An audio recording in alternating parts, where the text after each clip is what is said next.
Hello, everyone, and welcome to EnglishPod. My name is Marco. And I am Catherine, and today we have a fun game-focused lesson for you. That's right. Today we have an elementary lesson, and it's all about playing board games.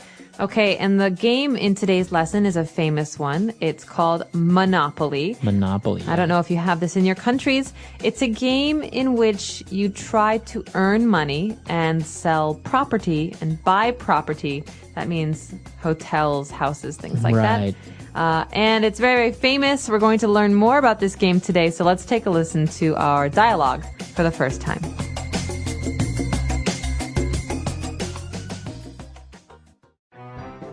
Hey, why did you take that money? You are such a cheater. I should send you to jail. I am not cheating. When you pass go, you collect $200. Everyone knows that. Well, you can't just take the money. You have to ask the bank for money. And I'm the banker. Banker, Yes? can I have my $200, please?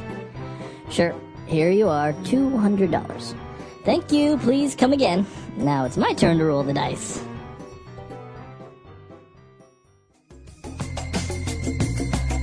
All right, we're back. So we saw some very interesting words there. The dialogue is two people playing, so why don't we take a look at some of those words used in language takeaway. Language takeaway. This first word we can hear when we play games. It's not a good thing to be, but it's very common. The word is cheater. A cheater. All right, and that's a noun. A person that is a cheater. If somebody says you are a cheater, what does that mean? This means the person is not honest at games. For example, Marco, you and I are playing a card game, and you go to the bathroom, and then I take the cards I want. I hide the cards I don't want. That's called cheating. Right. Okay, the verb to cheat. But here, a person who cheats is a cheater. Okay. You're a cheater. He's a cheater. All right, and remember that you say cheater, right? Because sometimes many people that are learning English would say you are a cheat, right? Now, a cheater here is the noun. That means it's the name of the person who does this. He is a cheater. They are cheaters. Okay. And, well, moving on, sometimes cheaters and people that steal things are sent to jail. That's right. So maybe if you go to a casino and you cheat, you use a cell phone or you use some kind of a computer device to win money. This is called cheating, and the casino will send you to jail. All right, so jail is the place where people go. What's the difference between prison and jail? Basically, they're the same thing. Okay, so Two words for the same thing. People who break the law, people who do bad things, go to jail, not just cheaters. all right. So now you have another word. Maybe you've seen that show Prison Break, and so jail is pretty much the same thing. So the show could have been called Jailbreak. That's right, but yeah. All right. So moving on, our third word is the person who's handling money says, well, you know what? I'm the banker, a banker. Cheater, banker. So you know already, banker is probably a person. This is a job. So a banker is a person who works at a bank. Okay. So, but what about the person that helps you when you go to the bank, like when that gives you the money and the bank teller? It's not the same as a banker, right? No, generally speaking, a person who gives you money and collects your money, this is a teller. A bank teller. A bank teller. But a banker is someone who works in the bank to make big decisions, to invest money, to give loans. Okay. So usually maybe managers or executives are bankers. That's right. Okay. And moving on to our last word here, we have a verb, and that is to collect. Right. So in the conversation between these two people, Karen, the woman, says, when you pass go, you collect $200. Okay. So to collect means to get. That's right. To get or to take. So at the end of every month, my landlord comes to my house to collect rent. That means to take money from me for the house or the apartment. Okay, good. So now you have another way to say to get or to acquire. That's right. All right, so very interesting. Why don't we go back, listen to this dialogue again, and we'll take a look at all of these words that we just saw. And when we return, we'll take a look at some phrases. Hey, why did you take that money? You are such a cheater. I should send you to jail. I am not cheating. When you pass go, you collect $200. Everyone knows that. Well, you can't just take the money. You have to ask the bank for money, and I'm the banker. Banker, Yes? can I have my $200, please? Sure. Here you are, $200. Thank you. Please come again. Now it's my turn to roll the dice. All right, we're back. So now let's take a look at 3 key phrases on Fluency Builder. Fluency Builder. Marco, you're such a cheater. Such a cheater. I'm not a cheater, but what do you mean when you say you are such a cheater? So we This- know cheater, right? That's right. You could say this for many different things. You're such a liar. Ah, You are such a... such a terrible person. You're such a bad person. Right. Normally we say this when we want to criticize someone, when we want to say something mean or negative.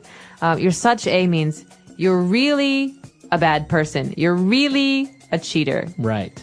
So obviously because we are using a noun, we can't really use an adverb, right? If you're saying an adjective like, I am very happy. You can't say, you are very cheater. No. You wouldn't say that. You have to use a different sentence structure to give emphasis. So in this case, you could say cheater. Right. Okay, but that's not as strong, is it? As such a cheater. You are such a cheater. That means, gosh, you're a really big cheater. Right, exactly. So this is the way that you would use that structure, such a, and then a noun that is describing this person, right? You could also use it for positive statements like, you're such a good friend. Very good. So then you are using the adjective, you are such a good friend. You're such a nice person. Okay, excellent. All right, so moving on, we saw another interesting phrase when he said, well, you know what? You can't just take the money. So what does he mean when he says can't just? Okay, we could say you can't take the money. This is basically a rule. You can't take the money. But you can't just take the money means there are other things you have to do before you take the money. Okay? You have to, in this case, ask the banker for the money. Or, for example, if I want to drive a car, I can't just go buy a car. I need to first get a driver's license. I need to learn how to drive. Right. I need to register. So you can't just here means there's some things we need to do before this happens. Right. You can't just means you can't do these things that easily. You have to do other things before it, as you said. Exactly. Okay, so very interesting. We will try to use that one in a sentence. But moving on to our last phrase, when the person said, you know what, all right, you want your $200? Here you are. Here you are. So sometimes people think that this phrase means you are here. Right. Which it could in some cases. Oh, yeah, that's right. So basically you're saying, I found you. Here you are. I found you. But in this case, this doesn't make sense. We're talking Right. about money. We're talking about a game. So if you think about this, here you are, you can imagine someone is giving someone else a thing. An object. So in the case of the bank teller, remember we were talking about getting money at a bank? A bank teller might say, here you are, sir, here's your money, and then Right. give you some money. So this is something we say in English when we give something to someone else. Right. Because otherwise, I guess it's strange if you just, give something to someone and you don't say anything, right? You need to say something. And if you say, here, that's very rude. Yeah. So this is a polite way to say, please take this. Right. This is for you. There you go. You might hear this at at a restaurant. Here you are. Here's your food. Here you are. Right. Okay, it's a very useful phrase, and so I think it's time for us to listen to this dialogue again, and we'll be back to talk a little bit more.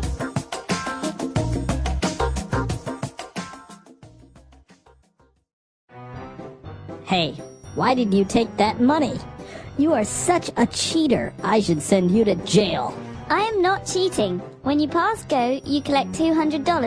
Everyone knows that. Well, you can't just take the money. You have to ask the bank for money. And I'm the banker. Banker, Yes? can I have my $200, please? Sure. Here you are, $200. Thank you. Please come again. Now it's my turn to roll the dice.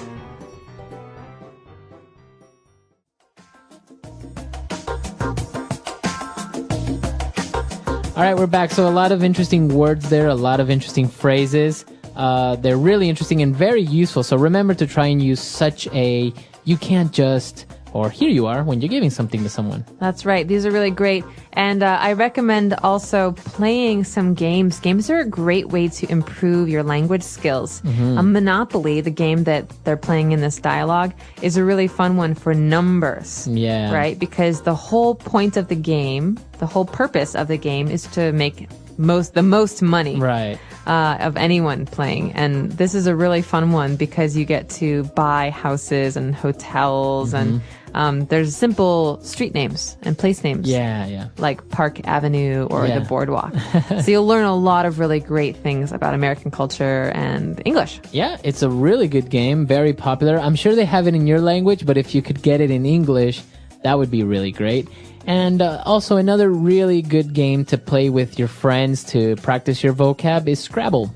Scrabble, that's hard. Scrabble is a game about words. Yeah. And so basically you have to make words out of letters. Yeah. And whoever has the most interesting words, unique words, that person wins. So obviously it's a great game to improve your vocab because you also learn some words that maybe you didn't know before and your friends knew. So it's really fun to play. Obviously, don't play with any native English speakers because they might win. But it's a really cool game to play if you have any friends who are also learning English. You can get together, play Scrabble, and it's a fun way to improve your vocab and to also fight a little bit because all the time some people are trying to make up new words that don't really exist. We call them cheaters. Cheaters. So yeah, let us know about your game experiences. Do you like to play games? Do you have a favorite game? Practice some of these and let us know how they go. All right, we'll see you guys there. EnglishPod.com. Bye, everyone. Bye.